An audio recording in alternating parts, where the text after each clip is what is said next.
रेशमा आज बहुत खुश होती है। आज उसकी शादी को पूरे 10 साल हो जाते हैं। घर में खुशी का माहौल होता है और इसी खुशी में रेशमा घर में तरह तरह के पकवान भी बना रही होती है। इसी बीच रेशमा की पड़ोसन उनके घर आती है और उससे कहती है, क्यों रेशमा, आज घर में बड़े पकवान बन रहे हैं, कुछ खास है क्या आज? आज ही के दिन मेरी शादी हुई थी और आज मेरी शादी को पूरे 10 साल हो चुके हैं। अच्छा, शादी से याद आया रेशमा, क्या तुझे पता है हमारे पास वाले ही एक गांव में 70 साल की एक बुढ़िया औरत अपनी दूसरी शादी रचा रही है। क्या 70 साल की बुढ़िया औरत की दूसरी शादी?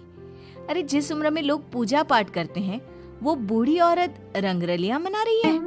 इतना ही नहीं, सुनने में तो ये भी आ रहा है कि उस बूढ़ी औरत के 2 बेटे, बहू और 4 पोते पोतियां भी हैं। तौबा तौबा, सच में जमाना बहुत खराब आ चुका है। कोई शर्म लिहाज नाम की चीज तो बची ही नहीं इस दुनिया में। हमारे परिवार के तो ऐसे संस्कार नहीं है। रेशमा, जमाना बहुत आगे निकल गया है। आजकल क्या बच्चे और क्या बूढ़े, सभी पर एक जैसी जवानी छा रही है।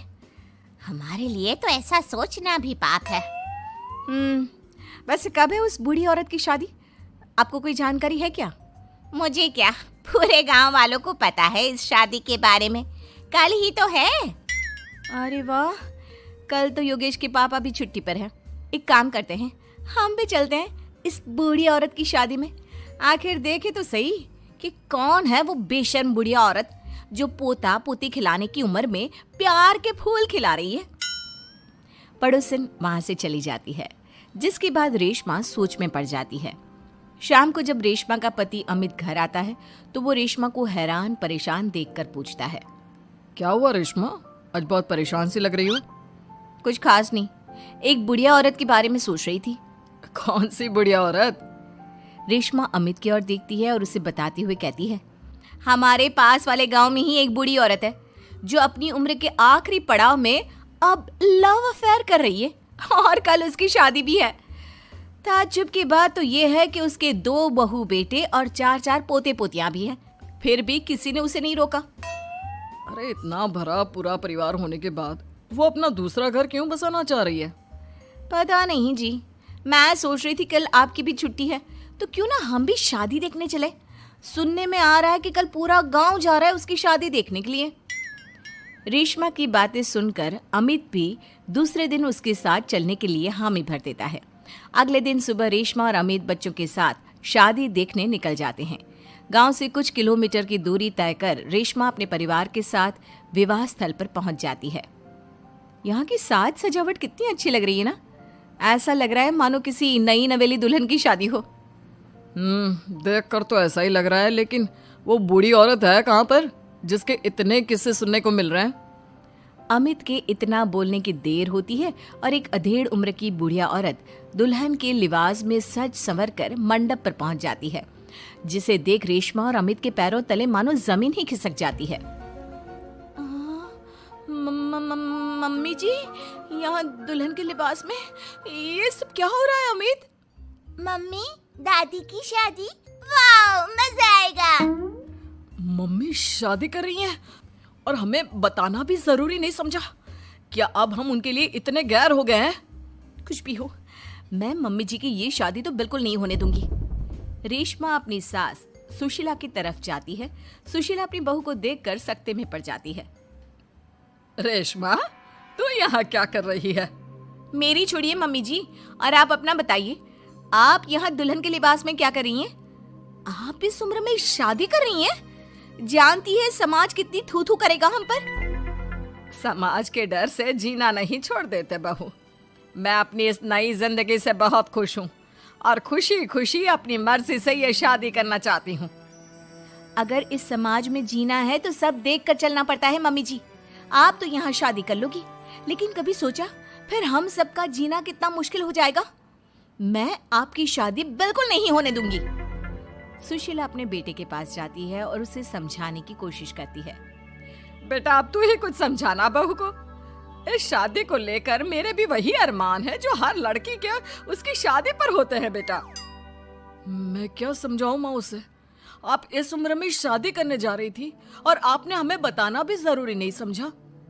क्योंकि मैं जानती थी कि तुम लोग कभी मेरी शादी से खुश नहीं होंगे, इसलिए मैंने तुम लोगों को कुछ नहीं बताया। मम्मी जी, ये सब सोचने से पहले कभी आपको हमारी इज्जत का ख्याल नहीं आया? आज आपकी इस हरकत के कारण ही हम समाज में कहीं मुंह दिखाने के लायक नहीं रहे।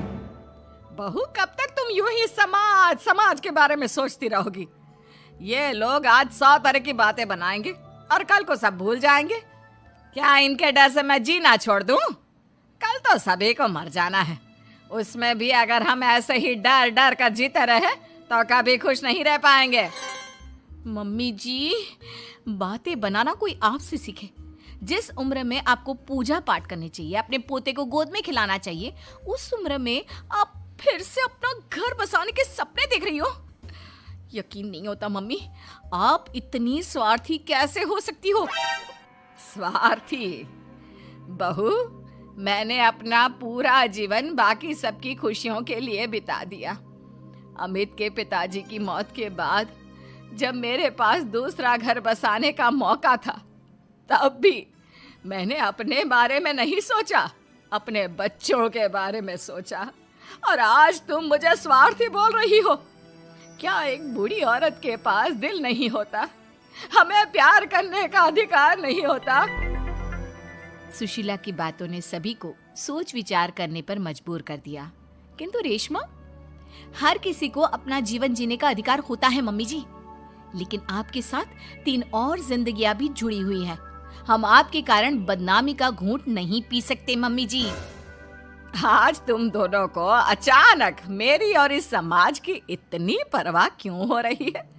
यह बदनामी और समाज के तानों का डर तब तुम लोगों के जहन में क्यों नहीं आया, जब 2 बेटों और बहुओं के होते हुए भी मुझे अकेले उस एक कमरे में रखकर घूंट घूंट कर जीवन यापन करना पड़ रहा था? तब तुम लोगों को याद नहीं आया मुझसे कितनी जिंदगियां जुड़ी हुई हैं? सुशीला की बातें सुनकर रेशमा और अमित अपना सिर झुका लेते हैं।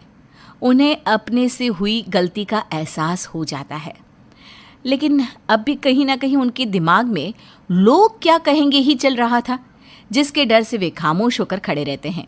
तभी सुशीला जी आगे कहती हैं, ठीक है, अगर तुम लोग नहीं चाहते कि मैं फिर से विवाह करूं और अपने नए जीवन की शुरुआत करूं, तो मैं ये शादी नहीं करूंगी और साथ ही ये घर छोड़कर भी चली जाऊंगी।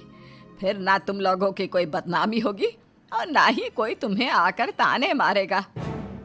सुशीला की बातें सुनकर रेशमा और अमित दोनों सोच में पड़ जाते हैं। कुछ देर सोचने के बाद रेशमा कहती है, नहीं मम्मी जी, आप घर छोड़कर मत जाइए। आप सच कह रही हैं। अगर हम ऐसे ही समाज की परवाह करते रहे तो हम कभी खुशी खुशी नहीं जी पाएंगे। हाँ माँ, और आज बचपन से तेरे हर निवाले और प्यार का कर्ज मैं चुकाऊंगा। आज यहाँ से मेरी माँ की डोली उठेगी। बजाओ शहनाई, आज मेरी माँ की शादी है।